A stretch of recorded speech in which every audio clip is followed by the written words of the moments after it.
fuentes las vamos... Perfecto, ahí me avisan que ya se puso a grabar la clase para todos los chicos. Sobre el último punto, sobre fuentes de verdad, fuentes del conocimiento, vamos a nombrarlas brevemente, pero en la próxima clase sí, en profundidad, para que no quede colgadito por el fin de semana nuestra clase. Entonces, con esta finalidad la vamos a tratar bien y que no haya cortes en lo que respecta a las fuentes del conocimiento, ¿sí?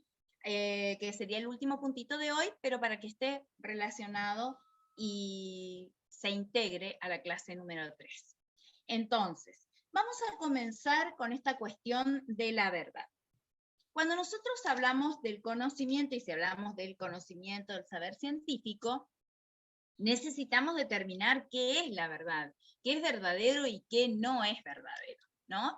Pero, ¿qué criterios utilizamos? ¿Qué es la verdad? Vamos a tratar de definirla. Bien, hoy decía, no recuerdo quién de sus compañeras, creo que era Graciela, nos decía, bueno, pero ¿qué es el uso de la palabra? ¿No? Y hacíamos la referencia de qué es la verdad en el sentido, en el lenguaje cotidiano, en el saber cotidiano, y qué es la verdad dentro de un campo filosófico o científico. Muy bien, lo mismo nos ocurría con el concepto, y es una cuestión que siempre hay que tener en cuenta esto, cómo se utilizan las palabras. En esto la lógica nos da una fuerte impronta y nos da la razón, que va a ser, hoy lo vemos en este espacio que es la formación para el cursillo, pero a lo largo de toda la carrera del derecho vamos a ver la importancia de las palabras. Importancia que para el común de la gente, ¿no? Cuando se enfrenta hacia un abogado y están hablando, ay Dios, ¿por qué ese análisis? ¿Para qué tanto gastar y pensar y no decir tal cosa? Porque ese análisis es el que justamente te da el argumento, es el que te da la fuerza para argumentar, ¿no? Entender las palabras, el verdadero sentido y significación de las palabras. Bien, o sea que esto es, digamos, la base, la tierra fértil para lo que va a ser tu campo, tu carrera y tu campo de trabajo. Bueno, la verdad se usa en muchos sentidos, lo habíamos dicho, por ejemplo, yo puedo decir, ¿sí? ¿Puedo dar una definición de lo que yo entiendo de verdad? Perfecto, vamos Enzo, muy bien. Para mí, verdad es todo aquello que se pueda ver, o escuchar, o incluso leer, por ejemplo, que el resto, vos y el resto de las personas puedan confirmar. Como por ejemplo, yo trato de mover un horno. Yo digo, el horno es pesado. Eso es verdad. Porque otra persona puede probar y va a ver que también es pesado. Sí. O por ejemplo, estoy leyendo un libro, en una parte dice, los perros tienen 4 patas. Y Sí. otro viene y lee y va a ver que ahí dice, los perros tienen 4 patas. Entonces lo que dije es verdad. Y ahí tenemos una coincidencia o correspondencia entre proposiciones. Pero tenemos luego que ver qué es el estado de las cosas. ¿Sí? Muy bien, ¿verdad? Por correspondencia, nos dice acá Agustina. Perfecto, pero vamos. ¿Y cómo corresponde con respecto al tiempo cada verdad? Puede variar de acuerdo al tiempo y al espacio. Perfecto. Veo que Puede han ser que el leído perro... Puede ser que el perro tiene 4 patas, pero justamente tuvo un accidente y lo tiene 3. Entonces ya tu verdad ya queda como que la preposición tiene que ser más compleja, más completa la idea, ¿sí? Tenía 4 patas antes del accidente. Entonces ahí tenemos otro estado de la verdad.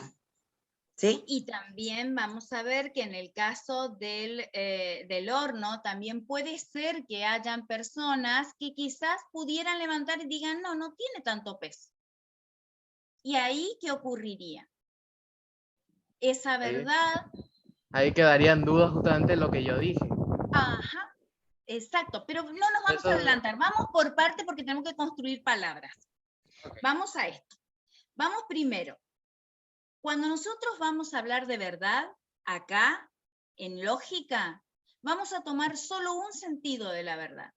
Y el sentido de la verdad es, ¿qué es lo verdadero en una proposición? Ese es el recorte sobre verdad que vamos a hacer nosotros. A la lógica le interesa lo que es verdadero en una proposición. Porque yo puedo decir, el amor verdadero, mi amigo es un amigo verdadero, la única verdad es mi fe. Yo puedo decir todas estas cuestiones en el lenguaje cotidiano, pero a la lógica solo le va a interesar lo que es verdadero en una proposición o en un conjunto de proposiciones. Perfecto. Ahora, ¿qué es una proposición? Desde ayer venimos hablando de proposiciones, proposiciones, proposiciones. Bien, vamos a dar una definición sencilla, fácil.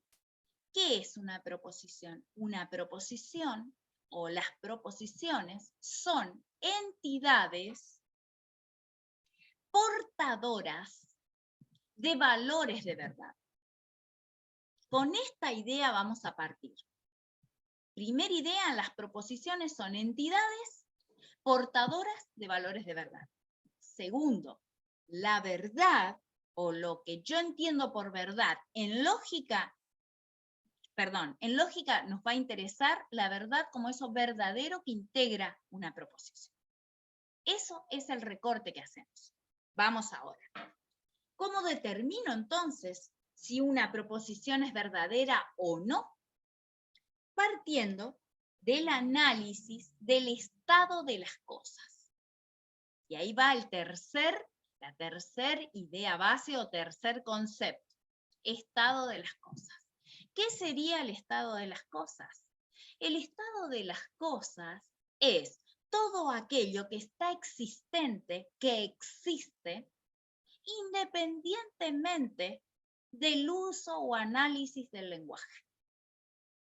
Lo que diríamos en lenguaje cotidiano como realidad, lo que se me presenta a mis sentidos externos e internos, lo que está presente, independientemente de que yo lo convierta o no en proposición, independientemente de que yo hable o escriba sobre él o sobre eso. Demos un ejemplo, una jirafa. Bien, animal de 4 patas, herbívoro que vive en África. Existe, está. No he hecho ninguna proposición, no he hecho ningún juicio. Eso es el estado de las cosas. Estado de las cosas son las 10:20 de la mañana del día jueves 20 de enero y estamos en la clase de lógica para el cursillo introductorio. Listo, esto es el estado de las cosas. Está aconteciendo. ¿Sí? Ahora, vamos a otra cuestión. Yo puedo decir, si apruebo el cursillo, si apruebo el examen del cursillo, voy a ingresar a primer año de la carrera de abogacía. Bien, eso es el estado de las cosas. Es algo que acontece o acontecerá, ¿verdad? Si hago A, llegaré a B. Esto es el estado de las cosas. Es una realidad, un hecho, un acontecer existente independientemente del lenguaje, de su expresión, de las proposiciones, de ese mundo que hoy nos decían de la reflexión, o como diría Platón, ese mundo de las ideas. Hasta ahí vamos bien. Entonces, establecer qué es verdad para la lógica, lo verdadero en la proposición. ¿Qué es la proposición? Entidades portadoras de valores de verdad. Y luego el estado de las cosas. Eso que se me presenta a los sentidos internos y externos, que es independiente del lenguaje. Bien, ya está. Partimos de 3 bases. Ahora, ¿cómo yo determino si una proposición es verdadera o no? Es verdadera en tanto y en cuanto me describa un estado de las cosas. ¿Cuándo sería una proposición no verdadera o falsa? Cuando me describe algo que no es. no me inscribí a la carrera de abogacía, pero me voy a recibir de abogada. No es. Si no ingresé, si no me inscribí, ¿cómo algún día podré llegar a ser abogada? ¿Estamos? Hasta acá. ¿Quedó claro los términos, cómo los vamos a ir trabajando en lo que resta del capítulo de análisis para el conocimiento? Bien. Bien, bien. Perfecto. Continuamos. Ahora, para determinar qué es la verdad, tenemos algunas teorías. Teorías de orden clásico que nos determinan o establecen qué es la verdad o cuál es la naturaleza de la verdad. Estas teorías, algunas ya las estuvieron nombrando. Tenemos la teoría de la correspondencia de la verdad. Tenemos la teoría sobre la verdad como coherencia y la teoría de la verdad como lo que funciona. Estas teorías tratan de explicar cómo debemos comprender eso que hoy planteábamos de lo verdadero en una proposición.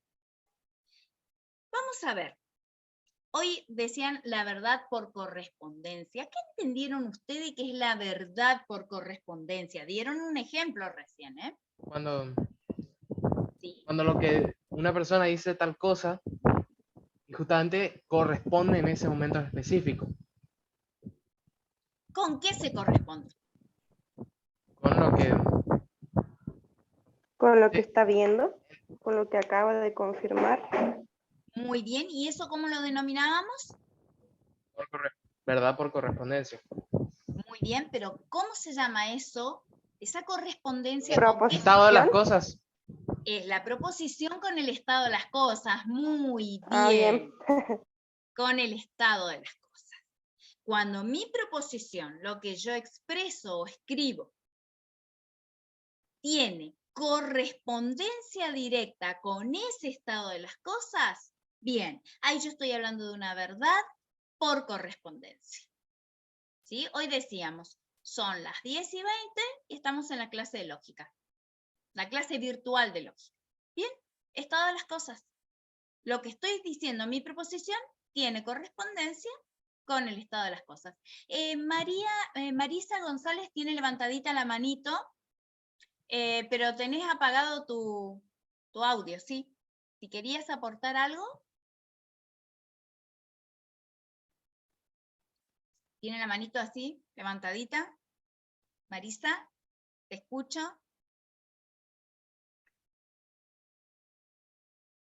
Marisa, o es una casualidad nomás que está ahí, bueno, quedó activado como que está queriendo participar o preguntar algo.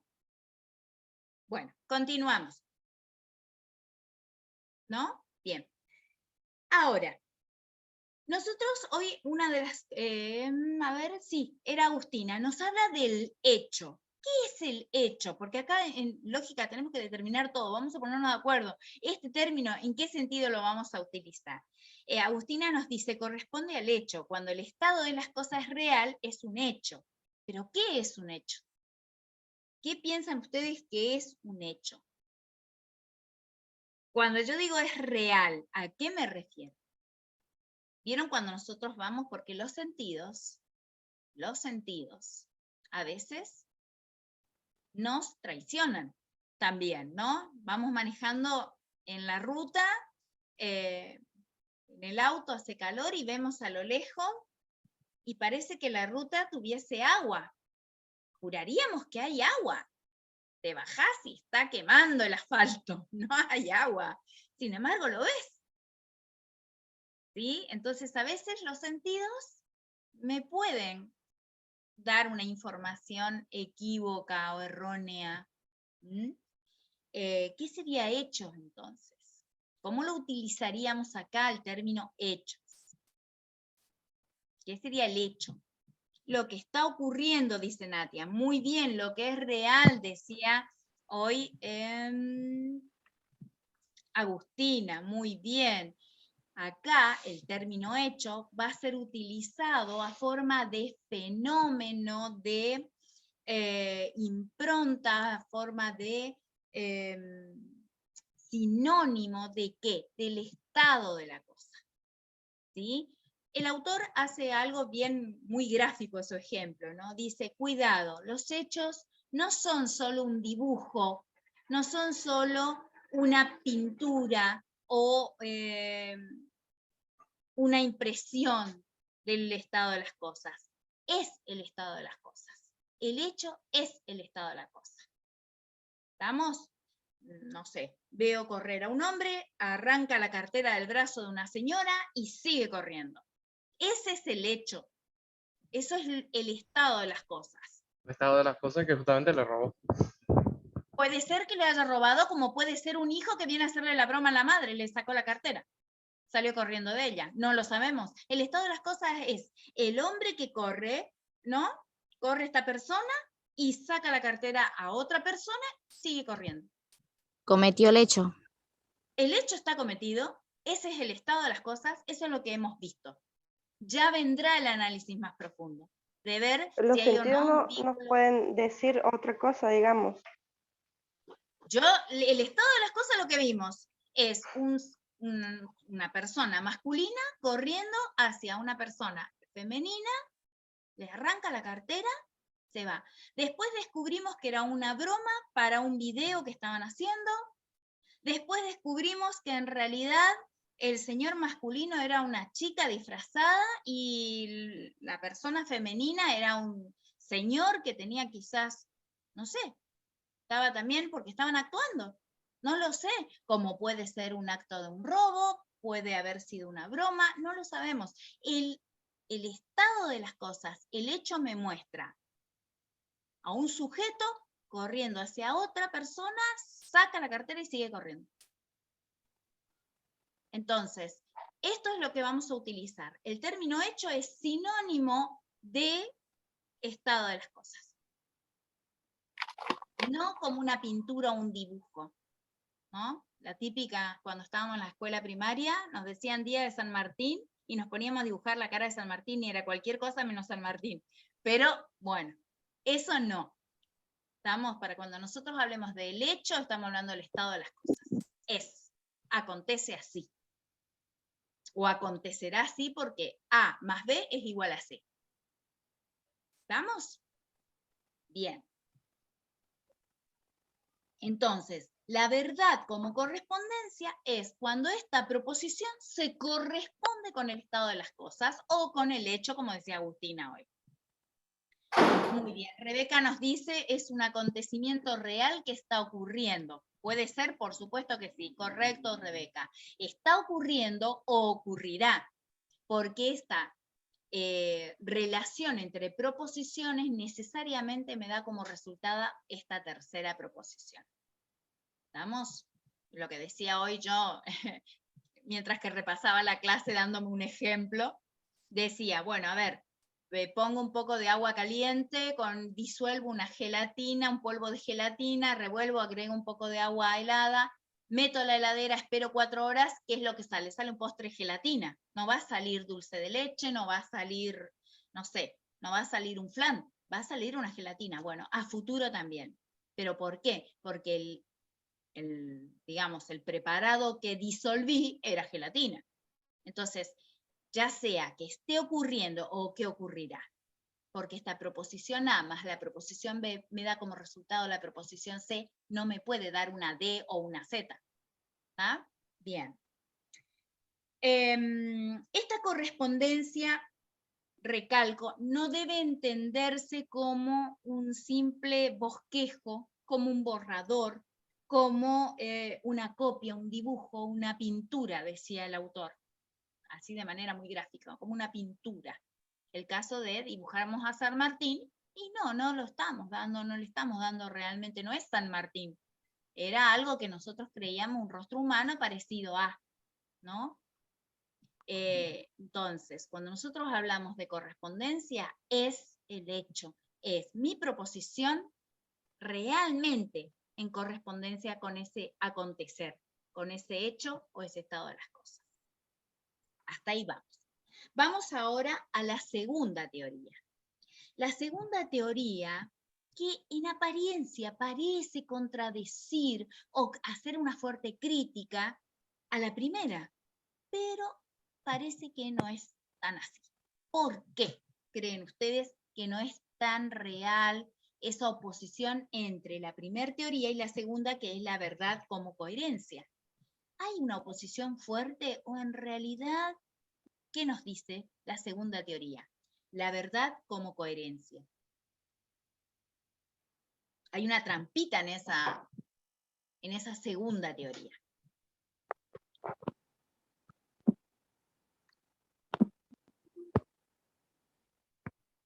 A ver, ¿alguien se anima? La verdad como coherencia, dijo profesora. Sí, la segunda teoría. La segunda teoría. Realmente, a ver, esta segunda teoría que en principio pareciera estar haciendo una crítica a la teoría de la correspondencia, pero al final parece que no es tal. Estamos en la teoría número 2, la verdad como coherencia. Que las proposiciones pueden ser coherentes, pero no ser verdaderas. Bien, muy bien, muy bien. Es interesantísimo el ejemplo que da el autor, porque a mí me hizo acordar unos casos que nos dio el profesor en Derecho Penal. Porque yo estoy dando lógica acá, pero soy estudiante de Derecho también. Bien. Nos hablaba, bueno, del caso, ¿no? El señor Smith, no recuerdo el nombre ahora, el señor Smith estuvo en la ciudad de Lanús el lunes, martes, qué sé yo, 8 de febrero, a las 10 horas. Y el testigo A dice que sí, que por separado, los testigos por separado, realmente aseveran que el señor Smith estuvo en Lanús el día 9 de febrero. Pero, ¿qué ocurre si estos 4 testigos en realidad confundieron al señor Smith con alguien muy parecido a él? ¿Los 4 están diciendo la verdad? Sí. Los 4 vieron una persona parecida a Smith. Después comprobamos que Smith estaba en Mar del Plata ese día. Hay un error sobre el objeto, pero lo que están diciendo es verdad. ¿Es coherente? ¿Hay coherencia entre sus proposiciones? Sí, lo que no quiere decir que Smith estuvo en Lanús, estuvo en Mar del Plata. No necesariamente son verdaderas. Ellos, desde su lugar, creen que es verdadera. ¿Sí? Entonces, lo que nos dice la teoría, o la teoría que estudia la verdad como coherencia, es la coherencia es una relación entre proposiciones. ¿Sí? ¿Por qué nos habla de la verdad como coherencia? Porque hay una relación de coherencia entre las proposiciones. Sí, muy bien, perfecto. Hasta ahí pareciera que nos oponemos a la primera teoría. La verdad es verdad siempre y cuando las proposiciones tengan una relación coherente. Bien, está. Continuamos. Si estas proposiciones, siempre que estas proposiciones sean, ¿cómo? ¿Cómo deben ser estas proposiciones entre sí? Coherentes. ¿Cómo? Coherentes. Bien, coherentes, pero para que sean coherentes, ¿cómo deben ser? Ese vínculo de coherencia, ¿cómo debe ser? Una y otra. Hay una palabrita tramposa ahí también. Entrelazadas. ¿Cómo? Entrelazadas. Más que entrelazadas, deben ser sustentables. Sustentables. Entre sí. Muy bien, sustentables, se deben fortalecer entre sí. Estos 4 testigos, ¿de quién están hablando? Están hablando del señor Smith, ¿verdad? No es que el testigo B dice, yo estoy tomando helados en Corrientes. Perdón, ¿qué tendrá que ver? Entonces, sí o sí son muy bien, Agustina, sustentantes o sustentables entre sí. ¿Sí? Deben fortalecerse ese grado de coherencia para que nosotros podamos decir son coherentes. No puedo estar hablando de cuestiones diferentes, qué sé yo, que el testigo A esté hablando del señor Smith, el testigo B y el testigo D estén hablando, no sé, del presidente de la nación. No, Tenemos que tener realmente, para que haya una coherencia, debe haber una sustentabilidad, deben estar fortalecidas, todas deben estar hablando de un mismo objeto, tienen que apuntar hacia esto, para que haya coherencia. ¿Sí? Esto nos recalca en varias oportunidades el autor. Muy bien, hasta ahí estamos. Decimos, la coherencia entonces es una relación entre proposiciones, pero cuidado, estas proposiciones deben ser sustentantes, sustentables entre sí. ¿Sí? Ahora, hasta ahí estamos. No siempre esta sustentabilidad, esta fortaleza que tienen entre ellas, no siempre me significa que sean verdaderas. No siempre. Los 4 testigos aseveran haber visto al señor Smith en Lanús el 9 de febrero del 2020. Pero se prueba que el señor Smith el 9 de febrero del 2020 estuvo en Mar del Plata. Entonces, ¿son sustentables? Sí. ¿Son coherentes las proposiciones? Sí. ¿Son verdaderas? No. No son verdaderas. Para cada uno de estos testigos creen ser verdaderas. Yo lo vi a Smith, yo lo vi en Lanús. Pero hay un error sobre el objeto. Hay una apreciación, lo confundí. No me di cuenta, lo confundí. ¿Se entiende? Entonces, ¿qué es lo que nos plantea acá? ¿Cómo se resuelve esta cuestión? Lo que nos plantea el autor es lo siguiente. Y acá está la trampita de por qué en apariencias esta segunda teoría pareciera ser una crítica a la primera teoría y en realidad es un complemento. De todos el conjunto de proposiciones, de todo el conjunto de proposiciones, en este ejemplo teníamos 4 proposiciones, podemos tener muchas más, por lo menos una de las proposiciones, por lo menos una de ellas, tuvo que tener correspondencia con un estado de las cosas. Por lo menos una. Para que estas proposiciones sean verdaderas, por lo menos una de ellas tuvo que tener correspondencia con un estado de las cosas. Si yo estoy hablando, vamos otra vez al caso del señor Smith, pongamos que el sujeto A, el testigo A, dice, yo lo vi al señor Smith el 9 de febrero en Lanús, en una pizzería, y las demás coinciden, sí, yo también lo vi al señor Smith, yo también lo vi al señor Smith, es porque uno, por lo menos uno, realmente lo vio a Smith ahí. Realmente estuvo Smith ahí, para que todas estas proposiciones sean verdaderas. Sí o sí, por lo menos una de un conjunto de proposiciones tuvo que tener contacto con el estado de las cosas. ¿Estamos? Para que esa sustentabilidad mutua me dé realmente un grado de verdad. Si no, no.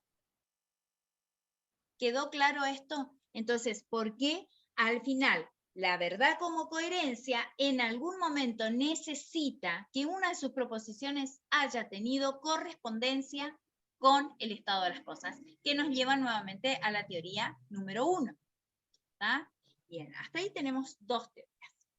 Ahora vamos a la tercera teoría. Hasta acá, ¿se entendió por qué la importancia de determinar qué es el estado de las cosas? El estado de las cosas o del hecho. Habíamos dicho que hecho lo utilizaríamos como sinónimo de estado de las cosas. Muy bien. Ahora vamos a la tercera teoría. Esta tercera teoría es bastante interesante y nuevamente tenemos que determinar conceptos y cómo se utilizan estos conceptos en la vida cotidiana y cómo lo vamos a utilizar dentro del campo de la lógica, del conocimiento, de la filosofía, de la ciencia. La tercera teoría es la verdad como lo que funciona.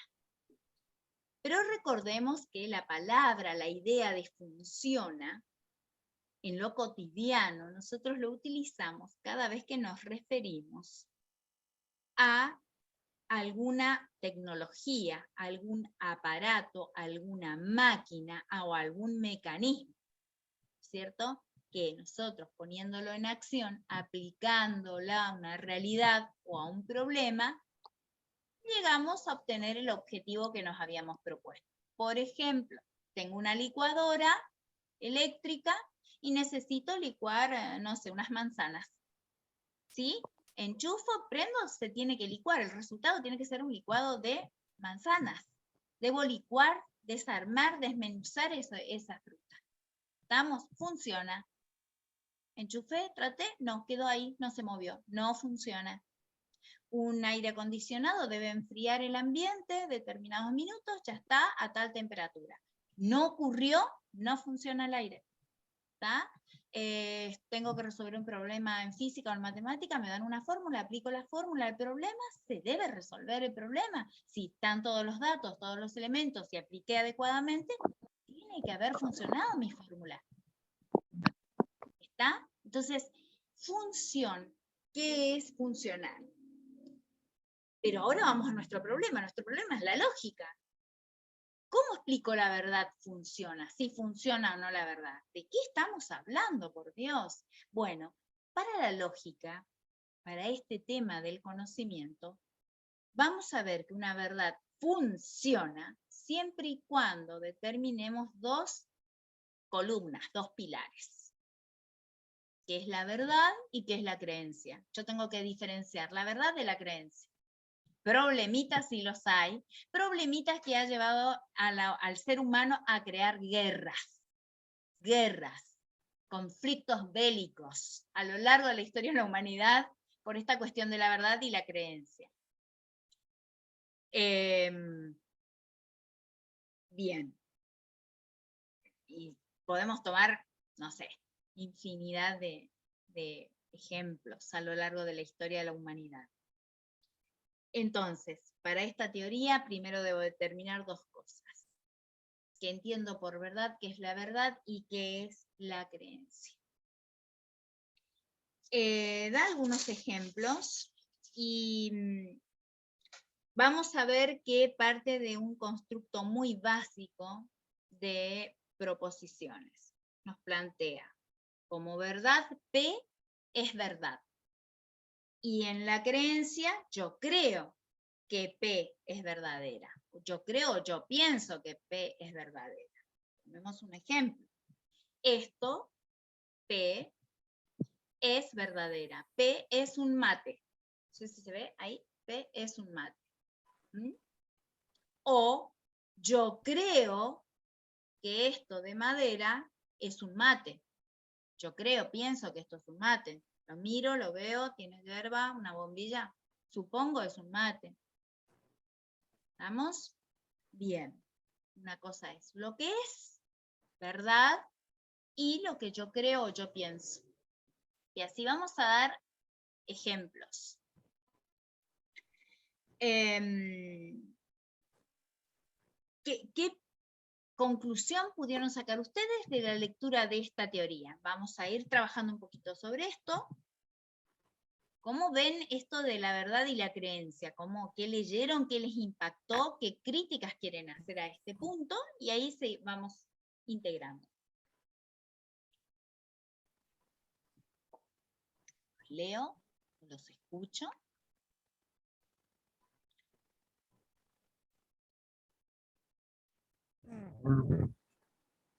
¿Sí? No sé quién. Benjamín, Guillermo.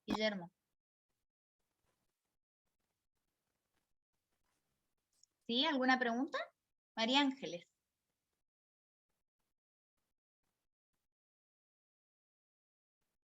¿Continuamos? Bien, ahí Marisa quedó tu manito prendida. Si querés preguntar, interrumpan nomás, chicos, no hay problema, ¿eh? Yo, para mí es mucho más dinámica si participan, preguntan. No molesta para nada, todo lo contrario.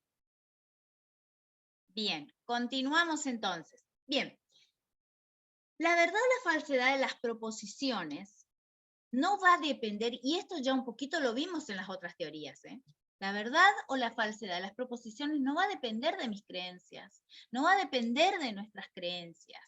Y esto ya nos va dando como una pista de algo. Me está dando, fíjense que el análisis de esta teoría es, bueno, verdad por un lado, creencia por el otro. Y si me dicen que esas verdades o falsedades de las proposiciones no dependen de mis creencias, me está dando una importante pista el autor. ¿De qué me está hablando? Me está hablando de la verdad. ¿Y qué es la verdad? ¿Y cómo termina el capítulo de la verdad? Vamos a plantear. La verdad no es relativa. La verdad no depende, y ahí nos da algunos ejemplos, no depende de si yo creo o no creo. Si yo creo o no creo que esto es un mate, esto no deja de ser un mate. Sigue siendo un mate. Puedo creer yo, puedo desde quizás vengo de otra cultura, no tengo idea, en mi cultura no conozco lo que es el mate. Veo que es un cuenco o algo parecido de madera con un instrumento de metal. No sé para qué lo usan, si no me lo explican. Bueno, yo no sé qué es, no tengo el concepto, no lo conozco. Entonces puede ser mi creencia falsa sobre este elemento, sobre este instrumento, ¿no? Pensemos en los arqueólogos cuando encuentran elementos de la antigüedad sin explicación y que tienen que determinar, creemos, suponemos que esto se utilizaba así. Creemos, suponemos que esto fue construido de esta manera. Porque Subjetividad. ¿Cómo? Subjetividad, dice usted, profesora. Claro, sí, hay fuerte impronta de la subjetividad, es real, sí. Mis creencias, las creencias, fíjense las discusiones y discusiones que se ha dado a lo largo de la humanidad y por eso hasta conflictos bélicos, desde esa subjetividad. Nosotros mismos hemos visto hasta hechos y acontecimientos, y ahí vamos a esto de la objetividad. Para alguien que estudia la ley, el derecho, el campo del derecho, lo importante que es el hecho. Primero analizás el hecho, describime el hecho, y después vamos a comenzar a desandar ese camino y ver el análisis, hacer el análisis. Por eso la importancia de ser lo más objetivo posible en la descripción del hecho, del acontecer, del estado de la cosa. ¿Estamos? A decir, yo creo, yo supongo. ¿Estamos? Esto es fundamental y esta cuestión de, si bien desde el campo científico, cuando nosotros damos epistemología y tenemos que analizar el conocimiento, cuando yo salgo a conocer el objeto, siempre la manera en que yo trato de presentarme al objeto y el objeto se me presenta a mí, hay una impronta de subjetividad. El ser humano no puede ser al 100% objetivo. Las vías, las formas, la manera de captar al objeto de estudio ya lleva mi impronta subjetiva. Fíjense que esto lo hemos visto en la clase de ayer, porque si yo hablo de sentidos internos y sentidos externos, y la lectura que yo hago de esa información me es propia, tiene mi rasgo, tiene mi marca, mi seña, entonces necesariamente hay un grado de subjetividad. Esto es importante tenerlo presente, y que tiene mucho que ver con las corrientes actuales de análisis del derecho penal, por ejemplo. Bien, continuamos con nuestro tema que sigue siendo la lógica, ¿no? Entonces, la verdad no es relativa al individuo.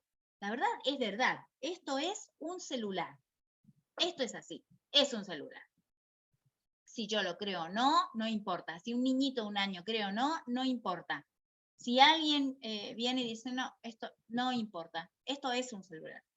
La verdad no es relativa al sujeto, pero sí hay verdades sobre determinados individuos o sobre determinados sujetos. ¿Sí? Yo puedo decir, la verdad esta es la clase de lógica del jueves 20 de enero. Pero puedo decir, Juan no asiste a la clase de lógica. ¿Ah? Yo puedo decir una verdad sobre un sujeto. Y nuestra verdad de que esta es la clase de lógica, es la clase de lógica, la clase virtual de lógica del jueves 20. Es un hecho, es una realidad, no importa si creemos o no. No importa si Juan, que debe estar en la playa, piensa, no, esa no es la clase de lógica. No importa, esta es la clase de lógica. ¿Sí? Continuamos. La creencia, ahora, ¿qué pasa con las creencias? Ahí, sobre las creencias, bueno, la creencia debe ser proporcional a los elementos del juicio. ¿Qué me quiere decir esto el autor? ¿Por qué dice que debe ser proporcional las creencias a los elementos de un juicio? Cuando yo juzgo, digo, yo creo que esto es así, yo creo que hoy no hace tanto calor. ¿Qué me significa esto de los elementos del juicio? ¿Llegaron ahí en la teoría 3? ¿Qué les parece? ¿Qué relación hay? ¿Por qué nos habla de los elementos del juicio? Porque una creencia debe ser proporcional a los elementos del juicio.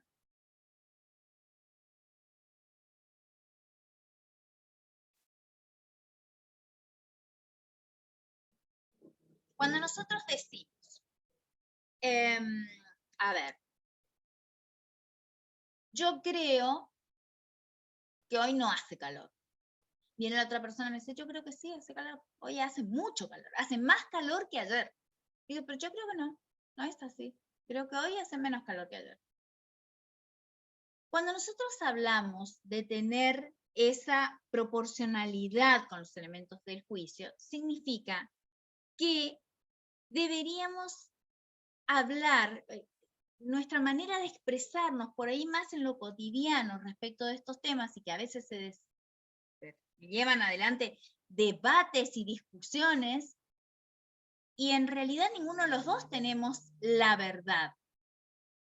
Ninguno de los dos estamos hablando desde una posición relativa, desde lo que a mí me da mi sentir. En este caso sería de qué manera cada sujeto tenemos una información de los sentidos internos. Para esta persona tiene un límite quizás de soportar el calor inferior o mayor que la mía. Entonces, esta información interna es la que nos dice, esto es así. Pero no es así. Miramos, vamos a ver el termómetro y vemos, ah, no, pero resulta que hoy la temperatura es más alta o quizás no. Entonces, cuando nosotros hablamos sobre estas verdades, hoy nos decían subjetivas, o desde el sujeto, desde mi creencia, yo tengo que utilizar el término probablemente sea verdadero, que hoy hace más calor que ayer. Después iremos a verificar el estado de las cosas. Quizás con algo que me mida realmente cuál es la temperatura actual. ¿Está? Entonces, tenemos que poner ese grado de probabilidad en la verdad, cuando yo estoy hablando desde mi creencia. Si quiero acercarme a ese grado de verdad, tengo que decir probablemente sea verdad. Porque si lo pruebo, voy a verificar si el sujeto A o el sujeto B estaban en estado de verdad. ¿Quedó claro esto del ejemplo? No sé si por ahí era el más feliz el ejemplo de la temperatura. ¿Quieren dar otro ejemplo? Siempre estamos dentro de esta teoría de la verdad como lo que funciona. ¿Sí? Recordemos, para analizar la verdad como lo que funciona, yo tengo que pararme en dos cuestiones. ¿Qué es la verdad y qué es la creencia? La verdad no es relativa. La verdad no es relativa respecto a un sujeto, no depende de que cada uno, para mí esto es verdad. Y el otro día, no, para mí eso no es verdad. Lo que vos estás diciendo, eso que vos decís, no es verdad. La verdad no es relativa, no depende de los sujetos, no depende de lo que vos creas, lo que yo crea, lo que los demás creamos. La verdad es verdad. Hoy decíamos, bueno, esto es un resaltador. Es un resaltador. A que yo diga, probablemente esto sea verdad, probablemente esto sea un resaltador. Voy, pruebo, ah, es un resaltador. ¿Estamos? Entonces, esto es importante. Cada vez que nos movamos desde nuestras creencias, tenemos que poner ese grado de probablemente. Se puede probar si es verdad o no. Porque estoy moviéndome desde mis creencias. Nosotros esto en el campo científico, en el campo del conocimiento, en el campo, sí, más que nada el método científico, cuando nosotros tenemos una hipótesis. Yo tengo una hipótesis, un supuesto, creo que esto es así, pero tengo que ir a campo, contraponerlo, enfrentarlo a esa realidad o a ese estado de las cosas y verificaré o refutaré mi hipótesis. ¿Qué son los elementos del juicio? Preguntan acá. A ver, ¿cuáles son los elementos de un juicio? Hoy lo dijeron. A ver, ¿cuáles son los elementos del juicio? Para que yo pueda hacer un juicio, para que yo pueda elaborar un juicio, ¿cuáles serían los elementos de un juicio? ¿Podría ser las ideas? Partimos de las ideas, sí, podría ser un elemento base, pero con más precisión, más que ideas. Hechos. Está muy buena la pregunta, Agustina, ¿eh? Perdón, Enzo. Hechos. Primero que nada hay hechos, sí. ¿Pueden ser Recordemos pruebas? Más que pruebas, ¿qué sería? Que coincidan en tiempo y espacio y que haya una correspondencia. Sí, pero a ver, Proposiciones que se sustenten entre sí para que yo pueda afirmar eso que está pasando. a ver, minutito, vuelvo a retomar. ¿Cuáles serían los elementos de un juicio? Alguien me da, a ver, hagan un juicio, elaboren un juicio primero, y ahí vamos a sacar los elementos.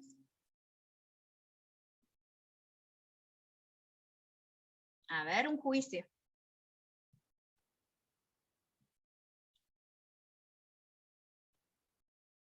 No están mal los elementos que están nombrando, pero serían como elementos secundarios, ¿sí? A ver, vamos a elaborar un juicio. ¿Quién se anima a elaborar un juicio? Un juicio cualquiera.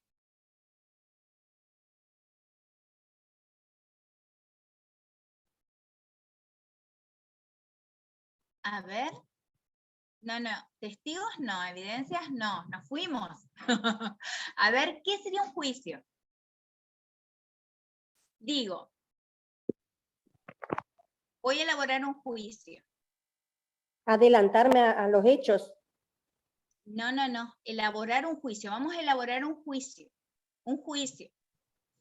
La ciudad, en el Un día de juicio. ayer, la ciudad estuvo cubierta de nieve. Ajá. Bien. A ver, vamos, yo siempre trato de apartarme un poquito de lo que podamos de los ejemplos del libro, porque si no, cuando nos toca el examen, por ahí se nos dificulta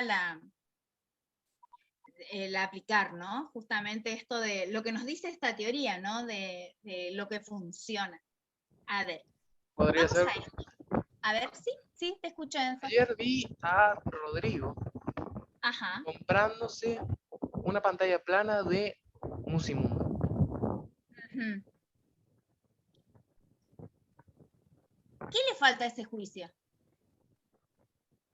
Tu apreciación. Claro, el juicio es, yo digo algo, expreso algo de qué, ¿sobre qué? Sobre lo que yo creo. No, un juicio. Este mate está frío. Horriblemente frío. Verdaderamente. Bueno, este mate está frío. Este mate está frío. Es un juicio. Sí. Este mate está frío. Ahí, tengo la proposición. Es un juicio. Esa proposición es un juicio. Díganme cuáles son los elementos de esa proposición, de ese juicio. Este mate está frío. ¿Cuáles son los elementos? El mate El mate es la cosa de quien se habla. Vamos a Y hablar con lógica. A ver, ¿qué sería mate? El mate, o sea, el elemento, No, ya dimos la clase 1. ¿Qué es mate? concepto, Muy bien, es un concepto. Mate, concepto. Después, la idea de frío, muy bien, es otro qué. concepto. Muy bien. Tengo es dos otro. conceptos. Yo digo algo de un concepto. Es frío. Está frío. ¿Sí? Yo utilizo dos conceptos para describir qué cosa. El mate. Un hecho, Sí, el mate, pero ¿qué sería? ¿Cómo yo compruebo que está frío? un estado Eso, de las eso cosas. es una idea Exacto, compleja. el estado de las cosas. Vendría a Ahí ser una tengo. idea compleja. Es una Sí, idea por supuesto compleja. que sí, El sí, simple sí. sería el mate y lo complejo es el estado del mate. Exacto, exacto. Entonces los elementos del juicio son conceptos que están relacionados entre sí, donde yo hago una confrontación entre el concepto y el estado de las cosas. ¿Sí? El mate está frío. Frío es un concepto y mate también es un concepto. Ahora, ¿cómo yo establecí esa relación? A través del estado de las cosas. Tuve que ir y probar. ¿Sí hay un grado de prueba? Sí, tuve que enfrentarme a ese estado de las cosas para saber cómo estaba el mate. Si no, lo ignoro. ¿Sí? ¿Está? Entonces, esos son los elementos del juicio. Cuando hablábamos hoy de las creencias, esa creencia debe estar proporcional al estado del juicio. ¿En qué sentido? En que creo que es probablemente verdadero algo. Yo creo que Dios está en todas las cosas. Esa es mi creencia. Probablemente sea verdadero. Probablemente Dios esté en la mirada de un gatito, probablemente Dios esté solamente en la iglesia, en la misa, probablemente Dios esté en una planta o en, no sé, en el abrazo de la madre hacia el hijo. ¿Está? Esa es una creencia, probablemente sea verdadero. Para el que tiene fe es verdad. Para el que no es creyente, y bueno, no lo puedo probar, no lo creo así. Por eso debo decir, probablemente es verdadero. Probablemente mi verdad, mi fe es verdadera. ¿Está? Entonces, estas son algunas cuestiones. Cuando nosotros hablamos de que tiene que estar en relación con esos elementos del juicio, habla de esto, de este probable grado de verdad, porque alguien puede probar de que sea verdad o no. Que eso es, a los fundamentalistas no les gusta escuchar. Que probablemente sea verdad o no. Esa es la diferencia entre las creencias y la verdad. Seguimos. Las afirmaciones de creencias son diferentes a las aseveraciones de verdad. La creencia tiene un grado de probabilidad de verdad. La verdad es verdad. Esta es la diferencia. Y muchas veces juzgamos las cosas desde nuestra creencia. ¿Sí? Mis creencias me dicen que la homosexualidad es una enfermedad. Entonces agarro yo, juzgo a todos, están enfermos.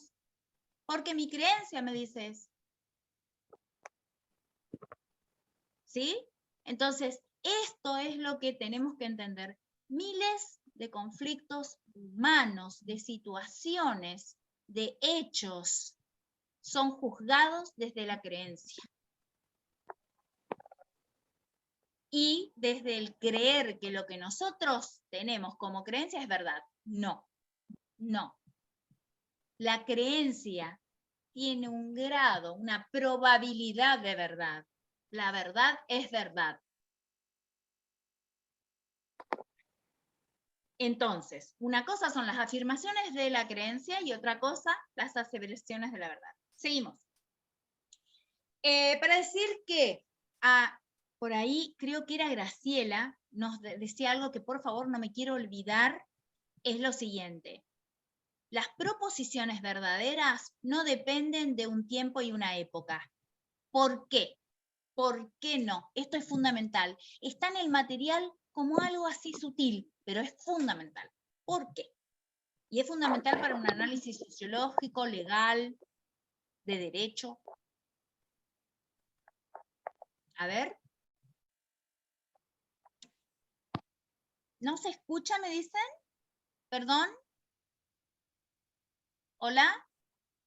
¿Puede plantear de nuevo la pregunta, profesora? ¿Pero me escuchan? ¿Ustedes me escuchan bien?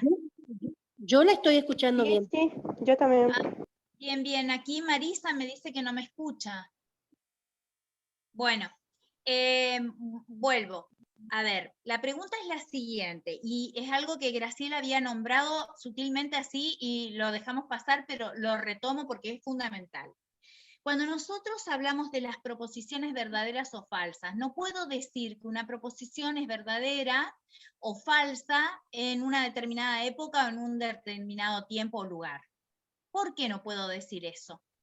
Porque el autor lo toma, lo explica, pero por ahí de manera casi sutil se desliza, pero es fundamental. A ver. Por ejemplo, No sé. cuando nos referimos a datos cronológicos, por ejemplo, ¿sí? Hay que ser específico en identificar el lugar, el tiempo en que transcurre, porque no va a ser lo mismo ciertas, ¿cómo se puede decir?, afirmaciones en un tiempo que en otro. Por ejemplo, la densidad de población, por ejemplo, la expansión territorial, etcétera. Muy bien. Cuando nosotros decimos entender al ser humano o a un pensador o a una corriente de pensamiento en su tiempo, época, significa justamente esta cuestión. Tenemos que entender y comprender a una sociedad, a una comunidad, a una corriente de pensamiento, en tanto y en cuanto esta proposición me está planteando un estado de las cosas en un momento. Que haya cambiado el estado de las cosas y hoy, a ver, demos un ejemplo, el rol de la mujer en la modernidad dentro de una familia de clase media y el rol de la mujer en la sociedad actual en la clase media. No quiere decir que sean proposiciones falsas las que planteaban que la mujer debía ser madre, esposa, dedicada al hogar, al cuidado de los ancianos y demás. No, no significa que sea falsa esa proposición. Significa que esa proposición me está planteando un estado de las cosas en la modernidad y otro estado de las cosas hoy, en nuestro tiempo. Entonces, lo que vamos a rescatar de este capítulo es lo siguiente. El estado de las cosas cambia, muta, se transforma, evoluciona. El estado de las cosas. La verdad es inmutable. La verdad es eterna. ¿Está? Entonces, cuando nosotros hablamos de proposiciones verdaderas o falsas, estas proposiciones van a ser un estado de verdad. En este momento, esta proposición es verdadera porque está reflejando este estado de verdad. Este estado de las cosas, perdón. ¿Sí? ¿Quedó claro? Esto es vital importancia para el tema siguiente de la próxima clase. Como punto, porque ya estamos excediditos, unos 10 minutitos nos fuimos en esta clase. Para la próxima clase, por favor, vamos a repasar bien fuentes del conocimiento, porque ya nos adentramos propiamente en el conocimiento. Vamos a decir así, a modo de integración, que hasta ahora vamos a ver que hay dos formas o dos maneras o dos fuentes esenciales del conocimiento. Una son las experiencias sensoriales, ya sea internas o externas, y la razón. ¿Tá? Esto nos plantea el autor. Bueno, yo recomendaría, para quien tenga un tiempito y está muy interesante, hacer los ejercicios de la página 159, porque ahí vamos a ir viendo un poquito esta cuestión de la verdad, de la no verdad, de la falsedad, ¿sí? Para repasar y profundizar. Bueno. Me gustó mucho la participación de todos, muy buenos los aportes. Les deseo un buen fin de semana, disfruten, cuídense y nos vemos si Dios quiere el día miércoles. Profesora, disculpe. Sí, Estoy María. anotando lo que quiere, los puntos que quieres que leamos para la clase que viene. Una es la experiencia sensorial interna y externa. Muy bien, ¿Y las la fuentes otra del cuál es? conocimiento es experiencia sensorial y la razón. Pero recordemos que es hasta terminar el capítulo el material, todo lo que es conocimiento, ¿sí? Hasta terminar el capítulo, ya la clase del miércoles. Quedándonos la clase del jueves para hacer una clase de revisión, si no está mal. ¿Sí? ¿Les parece bien? Perfecto. Y para rescatar algunos ejercicios también el día jueves. Buen fin de semana para todos, cuídense, pero disfruten. Bueno, nos vemos, chicos. Muchas Buen gracias. fin de... Buen Les fin recuerdo que de- esta clase estaba grabada y la La vamos a clase pasar está el link grabada. con los... ¿no? Así es. Bueno, un placer. Gracias. Que Hasta tengan buen luego. día. Hasta luego.